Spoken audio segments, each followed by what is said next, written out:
What is up, everybody? It's Joey with Don't Call My Wax Junk.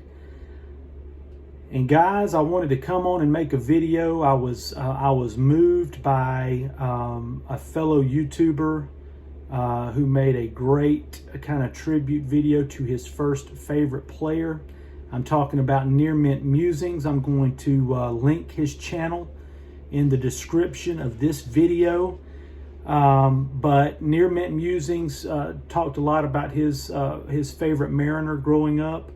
I saw that Baseball Collector also made a response video where he talked about his first favorite Ranger, Buddy Bell, and it inspired me to reflect. I didn't have to reflect too long on who my first favorite player was. You know, I was born and raised in the great state of Georgia.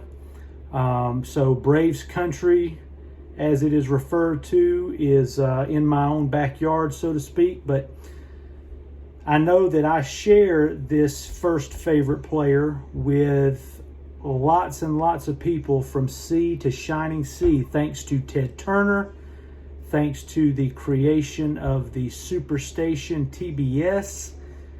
The Atlanta Braves were coast to coast available on a nightly basis. Does not mean that it was always great baseball to watch. There were some very lean years, but nonetheless, my first favorite player is none other than number 3, Dale Murphy. Take a look.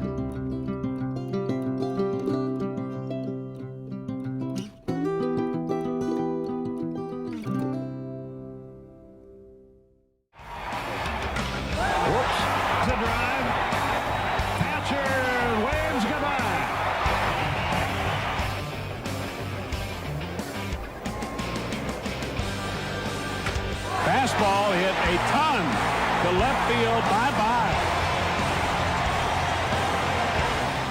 On an infield. Oh, boy. Good night. Murphy on the first ball hits a tremendous home run to left center. Wow.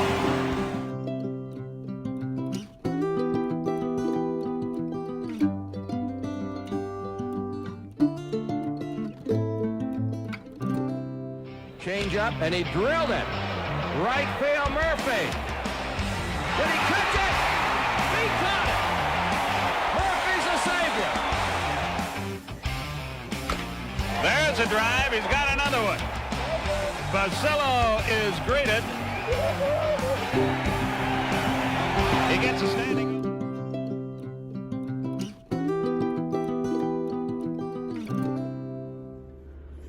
Love looking at those clips and those photographs to just remember what a great player he was for the Braves.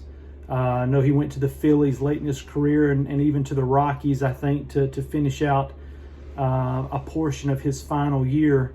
But guys, nobody in the decade of the 1980s hit more home runs than Dale Murphy. 2-time NL MVP, multiple Gold Gloves.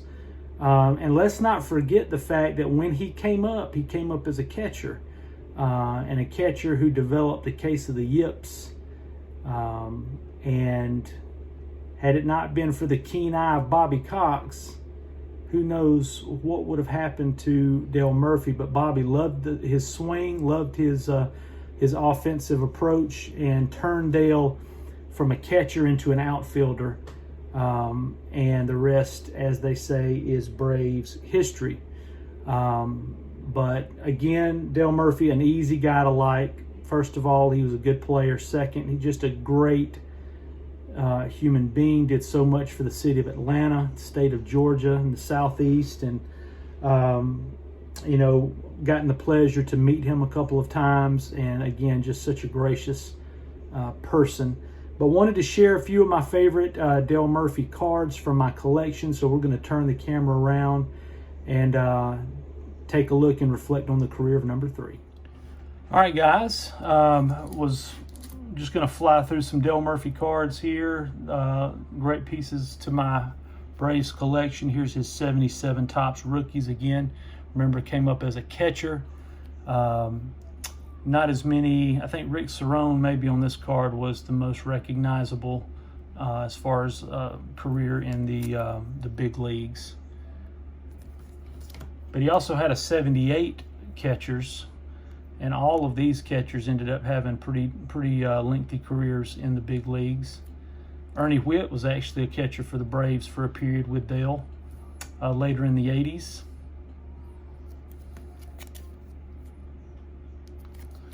And then we'll just quickly run through his tops run, 79. You can see that he was still billed, at least on his card, as a catcher first baseman. But quickly that will change. I think 1980 was the same.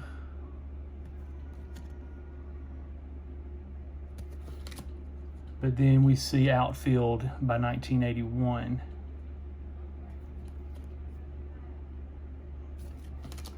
'82, his first MVP season.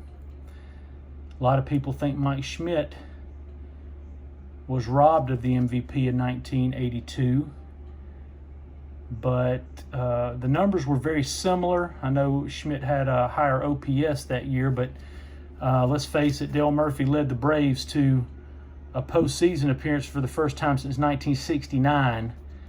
And I'm sure that probably helped his MVP case. Here's 1983, the second of his MVP seasons, back-to-back, 82, 83, 84. And then I'll pause here and show you this. 1984 Topps Jumbo. Same card.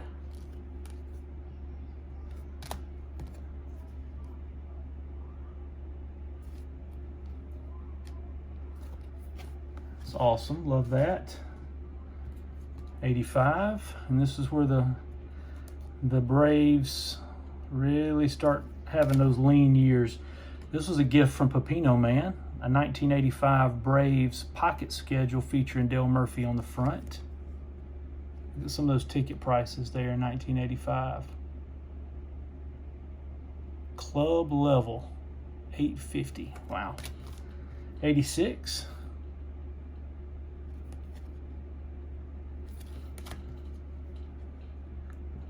The wood grain of 87.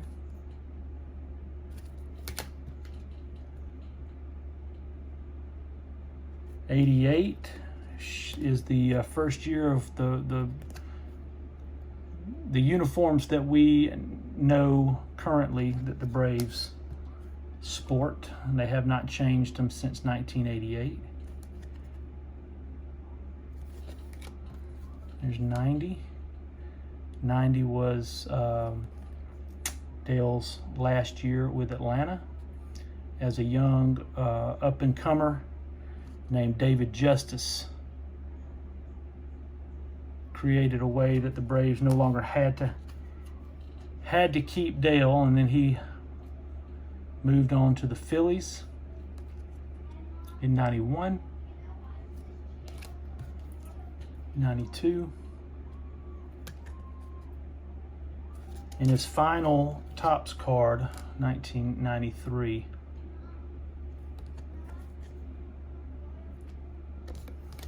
Just a couple of others. How about this? 1981 Topps scratch-offs panel featuring two Hall of Famers, Andre Dawson, Tom Seaver.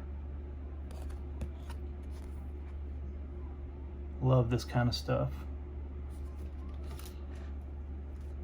I believe this was from 87, the All-Star Pop-Ups, 86. Commemorating the All-Star game in Houston in the Astrodome. 1985 Donruss All-Stars.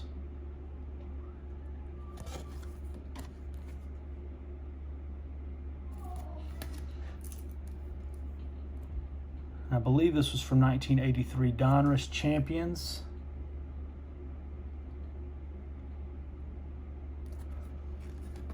And then perhaps maybe the most sought after, most interesting of Dale Murphy's cards was the 1989 Upper Deck Dale Murphy Error, the reverse negative. As we see here, if you look closely, the A is backwards. He's holding his bat as a left-handed hitter.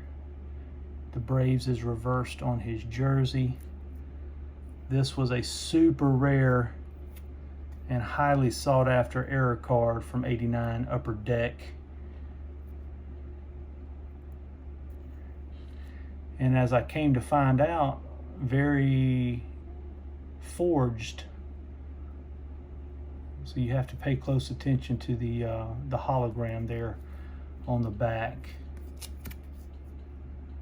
I remember that card used to be a $100 bill all day in Beckett back in the heyday of my 90s collection or collecting days. So anyway, guys, I appreciate you allowing me to share a little bit about my favorite first player.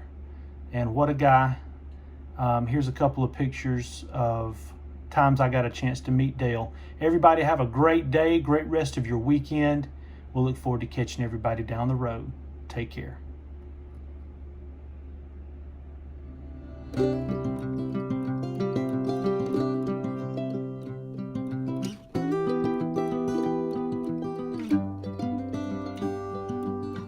Sounds like you've got a great family. Happy Father's Day again.